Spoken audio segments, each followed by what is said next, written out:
In this video we're going to be finding out if the ASICS Kayano 32 is still the king of the stability shoe.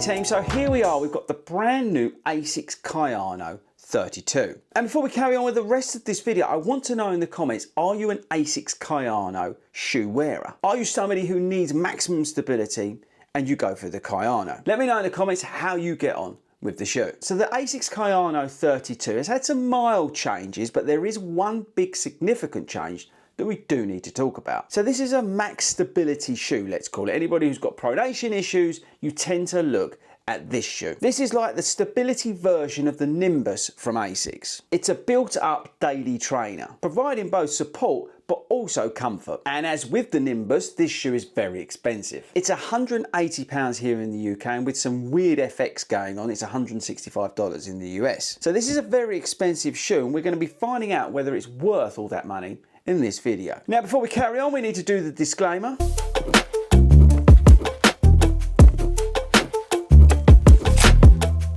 Thanks very much for watching it. I know it's a pain, but we do need to do that. And actually, while I'm thinking about it, make sure you hit that subscribe button. Okay, stats and features. So like I said, this is a max stability shoe retailing at £180. This shoe weighs 322 grams in my UK 9.5 and it fits true to size.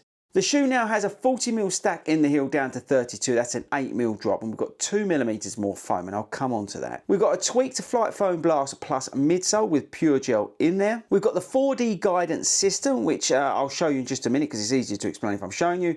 And then we've got this nice mesh upper, and we've got a dual sort of rubber setup on the outside. We've got the AHA Plus and the ASICS Grip combo. Let's quickly take a closer look. So there's your mesh upper that's very dirty. There's your 4D guidance system. There's your very wide platform. We've got a pull tab. There's your dual rubber setup on the outsole. Loads of foam around here to add comfort. A very strong heel counter and a very built up heel actually to provide maximum support. We've got built up sidewalls on both sides. There's your lacing and lockdown, which is absolutely fine. And that's probably about it. Okay, so let's talk about this 4D guidance system. So ASICS and actually a lot of the shoe manufacturers now have moved away from all those postings and sticking plastic and all that sort of crap in these shoes, which is a good thing. So what ASICS have done with the 4D guidance system, we've basically got like a softer, springier piece of foam inserted in here. And what that means is you sort of bounce off of it as you pronate. So instead of like something firmer to hold you in, they've actually gone the other way. They want you sort of bouncing off of it. Now also with the 4D system, you've got like this really wide platform. Can you see that? And that with the sidewalls built up basically creates a nice stable platform and a nice cradle to hold you in. And that provides the really good stability that you get from the Kayano. This Flight Foam Blast Plus feels a little bit softer, but I actually think that's down to the 2mm more that we're getting. And that's the big change I needed to talk about. Because what they've done is they've increased it by 2mm across the shoe. And that's really helped the ride. Because the previous version felt a little bit firm. This feels a little bit more softer and a little bit more comfortable. So that's good news. So for me, I've just been using this on sort of daily miles, nothing crazy. And it does exactly what you'd expect from a Kayano. It's comfortable, it's stable, it does everything you want. No, you aren't expected to go out there and absolutely beast it in this shoe. But other than the speed sessions, this can literally do everything. It is a very versatile shoe, including running trails, which you saw on that B-roll. The fit's very good, the comfort's very good on this shoe. And as I said, it does everything you'd expect from a Kayano. Now, in terms of a rotation, you'd have this stuck in the middle. It can go long, it can do all the easy stuff. Then you'd have like a Brooks Hyperion GTS that can do all like the faster stuff. And then for a race day, I'd go with something like the New Balance SC Elite version 4, which is a very stable race day shoe. In terms of competitors, I don't actually feel like there's much out there that really holds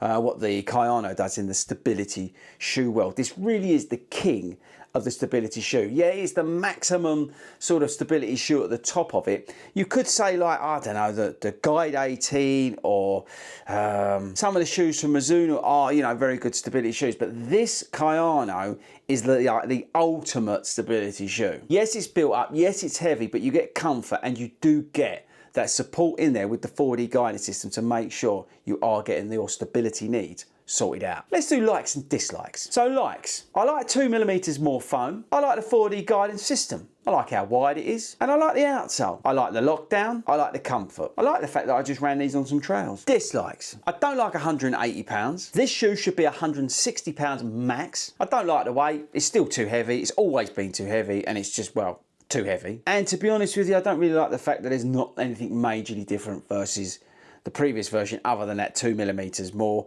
But is that worth justifying the £180 to get this? Probably not. And that's probably it in terms of dislikes. Okay, so let's wrap this up. So look, the Kayano is still the king of the stability shoe world. If you are somebody who needs a stability shoe, personally, I'd like to get you into the gym and work on some of that strength and some of that pronation. But if you are somebody who needs a stability shoe, this still remains the king of the stability shoe world. It's comfortable, it will do everything you need it to do. You can go long in it, you can do some of those shorter, easier miles in it. It can literally do everything. It's comfortable, the lockdown's good, fits well, decent amount of traction. This support system works very well. So yeah, it's still very much a good Kayano. But like I said, the problem is there's not much new here other than that increased amount of foam that's under it. I don't think there's enough here to justify the £180 when you can get the older version a little bit cheaper. So while I like this shoe a lot, I think it's very good for what it is. The Kayano is the stability shoe king.